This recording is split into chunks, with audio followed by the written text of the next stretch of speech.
Hi again, everybody, and welcome to another edition of Around the Town. My name is Chuck Guglielmo, and today my guest is Scott Gerdes, and we're going to get to Scott in a minute. But how about those Cavaliers, Cindy? You think they can do it? Yes. As they'll move on to the Eastern Conference Finals against either Miami or Toronto, so we are excited about that. But that's not what we're going to talk to Scott about. Scott's not too much of a sports person, right? Well, I am, but I haven't been watching as much. I used to be really into sports, like in high school and stuff, but let's see. I'd like to keep up with sports, but sometimes college gets in the way a little bit. So finals week was last week, so I didn't really get to watch. College needs to get in. Yeah, it gets in the way. Like, I didn't get to watch much of the draft either because that was the weekend before finals week, and Right, well, Scott Gerdes is my guest. I like to refer to you as the third generation of Gerdes Pharmacy here. I know your grandfather started the business. Yeah. What was his first name? Bill William. Okay, and he started that when? 1960. 1960, still going strong today. Of course, your dad, Kerry, took over. I went to school with Kerry. Yeah, yes. And when did he begin? When he became a pharmacist? Yeah. He became a pharmacist in 1978. He graduated, and then he bought the store, I think, end of 1986. He worked in Akron for about 8 years before he came back to Conneaut. So knowing your dad's age, which is exactly my age, he's probably at least thinking about retiring, and then maybe this is going to be Scott Gerdes' pharmacy. We'll see. I don't graduate for another 4 years, so I got a little ways to make up the decision. But he's 61. So but that's a decision. I've still got 4 more years of school, and I don't really know exactly what I'm going to do yet. Well, that's exciting, and we're going to talk a little bit more about that. But speaking of school, let's start. I've known you since, I believe, 2010. I think you were in the 8th grade. You graduated in 2014. 14, yes. 14. So let's go back to your high school days. Let's fill in the people. Okay. As far as extracurricular activities, I know you played in the band, one of my favorite things, the Conneaut High School Spartan Marching Band. Talk a little bit about that and any other extracurricular activities that you did at Conneaut High School. Okay, so in high school I was really involved in, I guess, you have a lot more time to be involved in high school than like college, I guess. But I was in marching band, I was in concert band. I played tennis for 4 years, I played soccer for 3. I was a National Honor Society. That's right, I forgot about you playing tennis. Yeah, I played tennis for 4 years. That was a lot of fun. I really enjoyed that. I'm glad I did that. Band, it was a good experience. I got a lot of leadership skills from that. I was a section leader for 2 years, and I didn't really want to do it actually at first. When I was in 8th grade. You did not want to do it? No, when I was in 8th grade marching band, the director that was Mr. Smith at the time, had to talk me into doing it, or talk a lot of people, I guess, into doing it. But I wasn't really all on board at first. I'm glad I did now, for sure. I'm glad I did now. But how much convincing did it take them? It was a little bit. I was pretty much a hard no for a while in 8th grade. So, yeah. But you got to like it. Yeah. You went on. Yeah. Even freshman year, I started liking it. So maybe not quite as much, but I liked it once I was in it and stuff, and things started going, I really enjoyed it. And then by the time I was a junior and senior, I was a section leader both years. So you're not going to do that unless you actually like it. Of course, performing in the band and the pep band really didn't conflict with you playing tennis or maybe soccer a little bit? Not too bad. There would be some conflicts. It's definitely doable, but there'd be some conflicts. But usually practice for band was like 6 to 8, I think, at night, and sports practice was usually right after school, like around 3. So that wasn't really conflict. There were never matches, or for soccer, there was never games on Friday, and the football games are on Friday. Sometimes like soccer games would interfere with band practice, but never anything too big. And I only did that for 3 years. My senior year, I didn't play soccer. And tennis was in a different season than marching band, so that didn't interfere at all. You mentioned Sean Smith, I believe, was your band director. We had Mr. Summers in here a few weeks ago. How did you like Mr. Smith as a band director? I liked him, yeah. He was, I don't know, he kind of acted like one of us, I guess. He was younger. Very young, yeah. So he was, his 20s the whole time. I liked him a lot. That was the only band director I had in high school. I was gone before Mr. Summers took over, so I don't really have anything to compare it to. But, I enjoyed it at the time then. Now, what other, you mentioned tennis, so your coach there was Dave Simpson? Yeah, for 3 years. And then my freshman year was Mr. Hedrick. Okay, well, talk to me a little bit about tennis. Right now, the Conneaut Spartans are doing extremely well in tennis. Yeah. They're 8-1, I believe. Yeah, we were. I was going to say, Kerry, does Alex play tennis?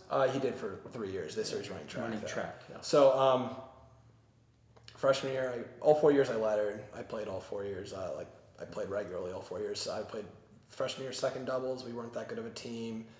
Sophomore year I primarily played third singles. We were better. I think we were around 500 that year. Junior year we had a winning record for the first time in a while, and I played first singles that year. And then my senior year we went undefeated. That was the year we went undefeated. We went 14-0. And beating a Geneva team. We beat Geneva. Which is king around here. Yeah, we for beat tennis. Geneva. We beat Gilmore. We beat Lakeside. We beat Edgewood twice. We beat Ursuline, which is a Catholic school down by Youngstown. We beat Gilmore, which is a private school near Cleveland. What do you think's turned the tennis program around to be successful? Because for years, it wasn't all that successful. And we're getting new tennis courts, by the way. Yeah, that'll help too. Well, better players is part of it. I mean, Adam Leighton, he played first singles my senior year. He was a freshman. He's a very good player. Yeah, tremendous. I think his brother Ryan's playing. Yeah, he's pretty good too. So, I mean, better players help. More interest. Mr. Simpson's easy to play for. So that's part of it as well. I mean, you don't really... And you also don't need that many. I mean, you need 7 to play. I mean, it's ideal to have more than that. It's ideal to have a lot more than that, but you need 7 only. So if you have 7 good players, or even, you can have 3 good players and dominate a team based on having 3 really good players. So when I was a senior, Adam Leighton played first, I played second. My brother and Jake Edwards played first doubles, third singles. We were pretty solid. I mean, there are a lot of matches where we won 5-0 or 4-1, so... Is Mr. Simpson as thunderous with his voice as a coach as he was as announcing the band? No, he's not. He's not. No, not really. No. Because he can really shout it out there. Yeah. You can hear his voice announcing the band down at the lake. Yeah. No, he's more actually, I would say, quiet in terms of, I can't picture him being quiet. More quiet, I guess. A nice, wonderful man. Yes. Yeah. Okay, then you played soccer, you said. And who was your coach there? It was Mr. Campbell for 2 years, and then my junior year was Mr. Shields. Okay. So. And how did those teams fare? To be honest, I don't completely remember. I remember tennis a lot better than soccer, I'll admit.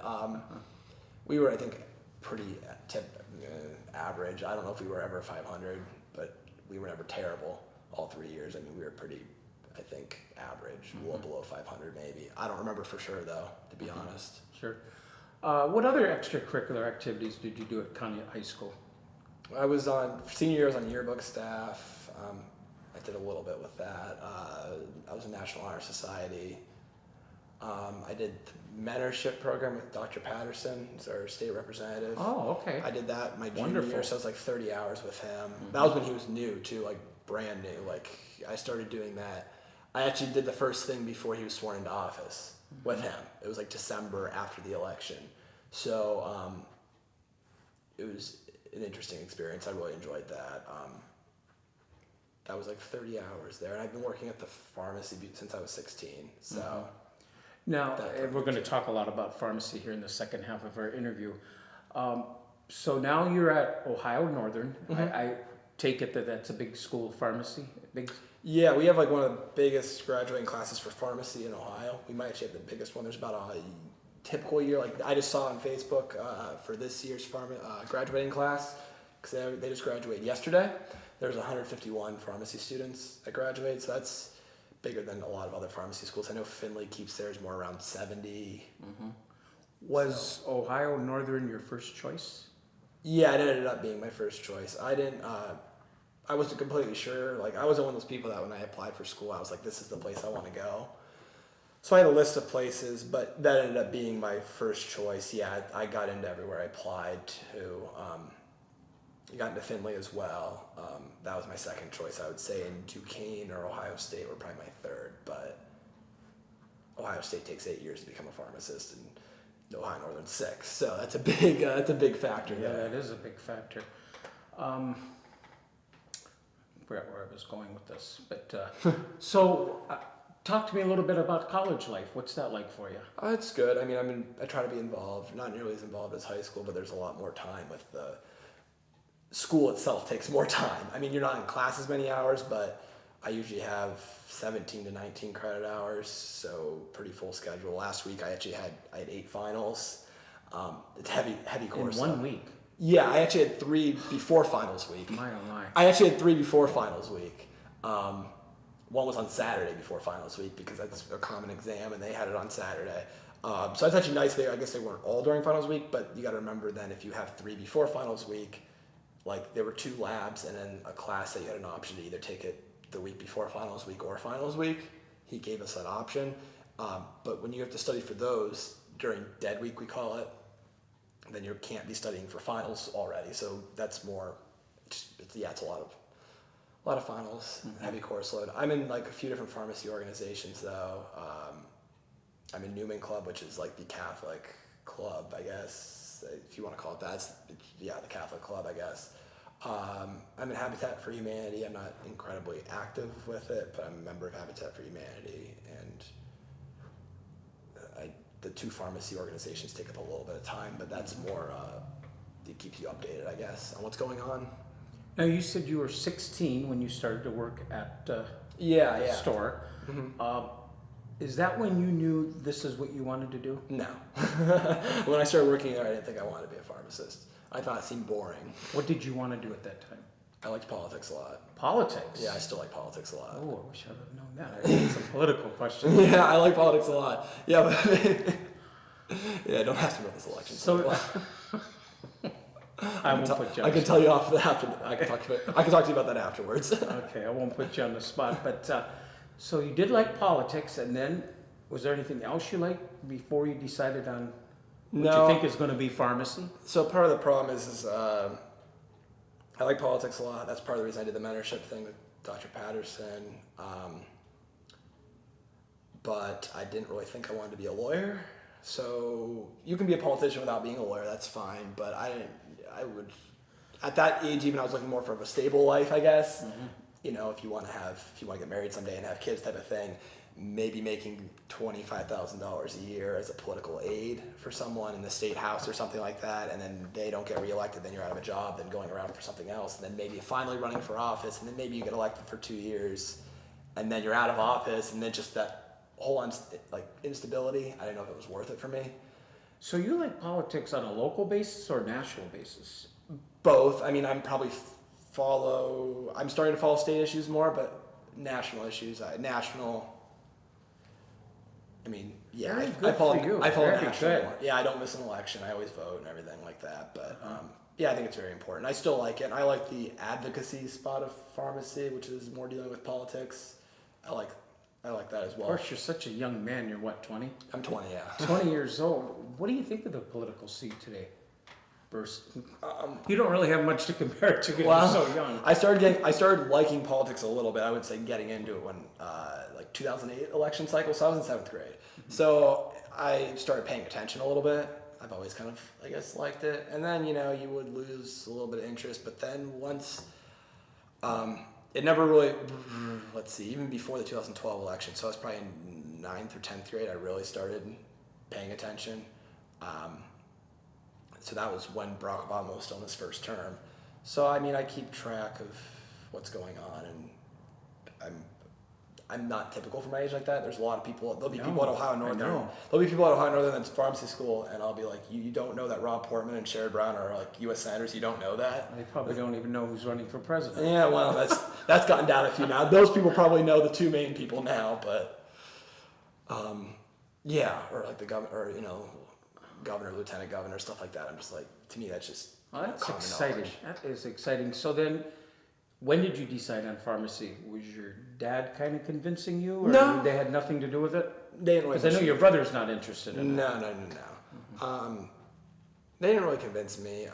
I was working there, and then I kind of just decided that was the better choice. I don't really remember what happened exactly. I worked there for a while and I liked it, but it was probably, I started working there June of 2012.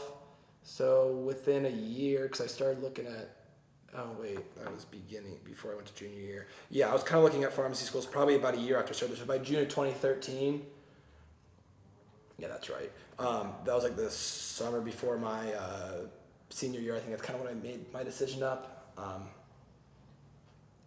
Because I started looking at schools. I visited Ohio Northern for the first time like September of 2013. So that was beginning of my senior year. Were you impressed with Ohio Northern right at the beginning? Yeah, I liked it. So you looked nowhere else? I looked a lot of places, but I liked it. I liked the pharmacy program. I wasn't maybe too fond of the small school thing at the time. I like it now, but at the time I thought maybe I was more interested in a bigger school, like Ohio State. I looked at Ohio State, but I'm happy with where I'm at. I think you'll be a great pharmacist. Of course, I think you'll be great no matter what you decide to do. I decided pharmacy was once I started looking at schools. So by the time my beginning of my senior year, I was only considering pharmacy at that point, because by beginning of my senior year, I was only looking at pharmacy schools. I was only looking at potential pharmacy programs, pre-pharmacy programs. I was not looking at other programs. So what are the courses you got to take to become a pharmacist at Ohio Northern? Like the entry level type of stuff, or like upper level? Both. Okay, so Start with the entry. So entry level, like general chemistry 1 and 2, organic chemistry 1 and 2. That's freshman and sophomore year, and then bio 1, anatomy, medical microbiology. You do take a semester of physics, but it's like pharmacy physics, but it's physics. Semester of calc, semester of stats. You got 10 gen eds, but I won't go over those. Oh my. And then 18 credit hours a Sounds semester is like you're average. gonna become a doctor. You need 216 credit hours to graduate. How many? 216. 260. So right now and I that's a 4-year program. That's 6. Or 6-year program. 6, yeah. Right. So it's 18. If you break that down into 12 semesters, it's 18 a semester on average. So right now I have 81. So it's a lot, but and then you get into next year. I have physiology 1 and 2, biochemistry 1 and 2. Get into more pharmacy classes, like starting from first semester, freshman year, you have a pharmacy class called POP, or Profession of Pharmacy, and that kind of gets you introduced. It's pretty easy, but then they progressively get harder. And then your 4th and 5th year, mostly they're called modules, and with a few exceptions, for the most part, modules are based up of you have like one class only, and it's like 5 weeks typically, around 5 weeks, and it's one class, that's all you have. But it's like, for example, one of the hardest modules is cardio, so it's all about the cardiovascular system, and it's everything just piled into that one course. So it's tons and tons of work without one course because you have nothing else. Oh. But it's all condensed into 5 weeks, so it's med schools tend to do stuff like that. They think it's better for our learning, which I don't have any opinion on that yet because I'm not there. I got another 2 years before I get there. Or no, 1 year after next year. How do you learn all the different kind of prescription medicines that are out there? Once you're working in it for a while, first of all, you can always look things up. First of all, wait, I'm getting ahead of myself. When you're working at the store, you're not filling prescriptions yet, are you? No. Well, depends what you mean by filling. The final check has to be a pharmacist, but technicians, which I'm a pharmacy intern now, so I have my intern's license, so I'm actually licensed by the state and recognized as the state as a pharmacy intern. So I can do a little more than a tech now. But technicians are the ones that usually count the pills. There's some machinery that helps out. We have something called an icon now. It's basically, it counts the pills with an optical camera. It's really cool. But that's just pharmacy stuff. And, technicians can answer the phone, wait on people out front, do other things in assisting the pharmacist. Interns, like today, I took some transfers from Walgreens in Columbus, and basically you transfer the prescriptions up, like on the phone. You can call and talk to a pharmacist, and then you transfer the prescriptions to like your pharmacy. And that's something only a pharmacist or a pharmacy intern can do. A tech can't do that. But the pharmacist still does final checks on all the prescriptions. So if you mean filling by finally checking it, that's the pharmacist's job. Okay. How do you read the doctor's writing on those prescription slips? You get good at it. Oh my God! It's just like just a little scribble. You get good at it. A lot of the. You can read them. Sometimes, I've gotten better at it. Sometimes I don't always know. Most prescriptions now there's a lot that are typed and printed out. Like the Conneaut ER, they have them typed and printed out. And then some doctors call them in over the phone, so they're verbal. And a lot of things are like they're called e-scripts. So basically, they're not emails or a different thing, but they're basically sent electronically to your pharmacy, and you can fill them. So the written paper's kind of fading out a little bit? Yeah, and eventually it'll be. 'Cause I know my doctor doesn't, he calls them in now. Yeah, eventually, and the calling's starting to go away too. It's e-scripts are starting to become bigger and bigger and bigger, and eventually, by the time I'm 30, paper prescriptions will probably be mostly gone, and calling in will probably be mostly gone. It'll probably be mostly all to e-prescribing. You can't do controlled drugs right now through e-prescribing, but they're working on changing that. And in different states you can. Of course, your store, Gerdes Pharmacy, is a 6-day operation? Yeah, we're closed on Sundays. They've always been closed on Sundays. And when you worked in the store, and mostly you were there on Saturdays, I know, for a lot. Yeah, when I was in high school, I was there on You Saturdays. were there on Saturdays because I would come into the store and you would make sure you had Biofreeze on the shelf. So I would buy some Biofreeze for my joints. I remember. It's more than just medicine in the store. You got a little section in there with a lot of equipment for the handicapped people. Talk a little bit about that. Yeah, stuff. durable. It's like DME, durable medical equipment. That's growing. When we go to the trade shows in Vegas for the pharmacy, we notice there's more and more of that every year. It's kind of like a niche for independent pharmacies. Chains like CVS and Rite will have it as well, but usually we have a bigger selection. Yeah, I don't notice it in the other places. Yeah, it's not like a bigger selection. Like we try to keep a big selection of it. Now, do people buy those or do they rent those? For the most part, buy. Wheelchairs we rent. People can, if they want to buy a wheelchair, we can sell it to them, but we don't. I want to make sure I have this right, but I believe we don't bill insurance for that. So then their wheelchairs are expensive. So for a lot of people, it's worth renting if it's in the short term. Or do they have to have prescription for that, or can No. they can just get that kind of stuff? Yeah, unless there are some things like these 4-wheel walkers. We bill Medicare for that. We can bill Medicare for that, but that we would need a prescription for to bill Medicare. And they're trying, with some of the laws and this advocacy, they're trying to change that where they wouldn't need to anymore. But as of now, I believe you need a prescription if you want to bill the insurance for one of those products. Very good products to have there too. Yeah, it's helpful. I've had to rent some myself, not rent them, but buy some myself too for my wife and stuff. You also have a section there, really I call it a souvenir section. Yeah, that's what we call A it. lot of Conneaut stuff where you get shirts, mugs, and all that kind of stuff. Talk to me about that. How does that sell? It does pretty well in the summer. He started that 4 years ago. I don't know how long exactly, probably 4 or 5 years ago.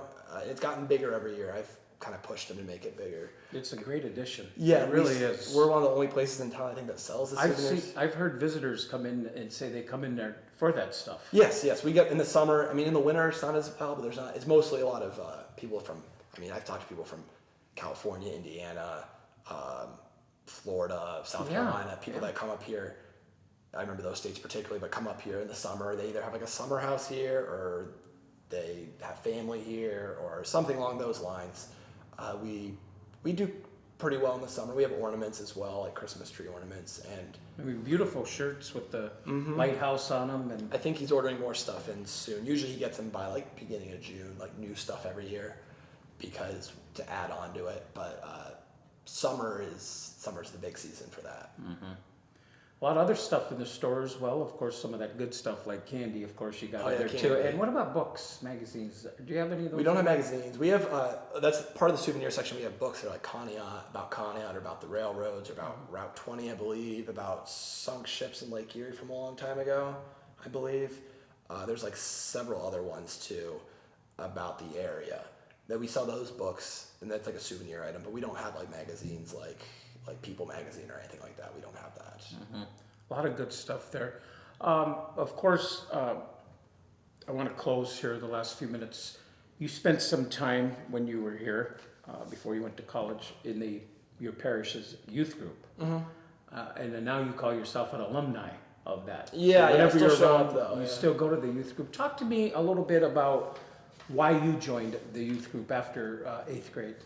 Because so many don't. Yeah, it wasn't around when I got out of 8th grade. It was like junior year of high school I joined. Oh, okay. So probably junior year, yeah. And actually, your wife, Mrs. Guglielmo, was kind of the one that pushed it. Actually, I saw her On you or on me. Yeah, I saw her somewhere. It was at Cabrini. I don't remember what it was for. I don't think it was a fish dinner, but I saw her somewhere. I remember it, and she told me, "Oh, you should really go there on this movie night thing." And I went, and it was like Soul Surfer or something we watched. It's a bad movie, but besides the point. I enjoyed it, and then I've just always gone back. I go back. Did you tell her the movie was bad? No, I don't think she was there, Oh, but okay. Nick was there. Okay. So I enjoy it. I still go some. I mean, I was there this Sunday. It was just kind of hanging out type of thing. It's fun. I just, So you were in it like about, what? You said your junior year. Yeah, because I think it's like I was one of the first people, not like the first person, but there were people that did it before me, but I was in the pretty much the beginning of it. Of course, you had a great guy running it. Yeah, Nick. And he was in here and around the town with Chuck here, Nick Perkowski. Okay. Around the town with Chuck here a few weeks ago. And of course, he's going to be coming to Conneaut now. Yep. Yeah, he's Leaving working. his post at St. John. Talk to me about Nick. Nick's a good guy. I mean, I met Was him. he the reason you kept going back? Yeah, part of the reason. Yeah, I mean, I liked him and everything, and we still have a pretty active like friendship, I guess you'd say, or whatever you want to call it at this point. But I mean, I still talk to him pretty regularly, and yeah. I mean, if I didn't like the person running it, I probably wouldn't have kept going. So I can say, yeah, that's part of the reason. And when you went this Sunday, did you notice if they're doing anything differently? No, I mean, Pretty much the same. Because it's not just like, it's not classroom. no. You guys do a lot of activities. Yeah, You go it's- places, you go out to breakfast. Yeah, in the summer we do more activities, and then it's more like we used to like. I don't know what they do exactly now because I'm not here in the winter. But when I was like a senior in high school, let's say, we used to like read like the first, second, and the gospel readings, and he would kind of go over what they mean and stuff like that. And we'd talk about that's generally what it was in the winter and in the fall and the spring. But then once summer came along, usually we started doing things like we have activities. Go to Waldemere. We went to Cedar Point last year. Stuff like that. A lot of good stuff. And you're to be congratulated for that. And I want to thank you for coming in. Oh, no And, problem. good luck. I'm pretty sure that you will be a pharmacist. And 4 more pretty sure years. You'll be taking over for your dad. It's a great store, and we frequent it often. So keep up the good work, and congratulations. Oh, good thank luck to you Good luck. in college. Thank you. Scott Gerdes was my guest today, the third generation, I like to call him, Yeah. of Gerdes Pharmacy. And next week the next couple of weeks, we will have the 2 new administrators coming into the Conneaut Area City School System. So for now, this is Chuck Guglielmo saying have a good day.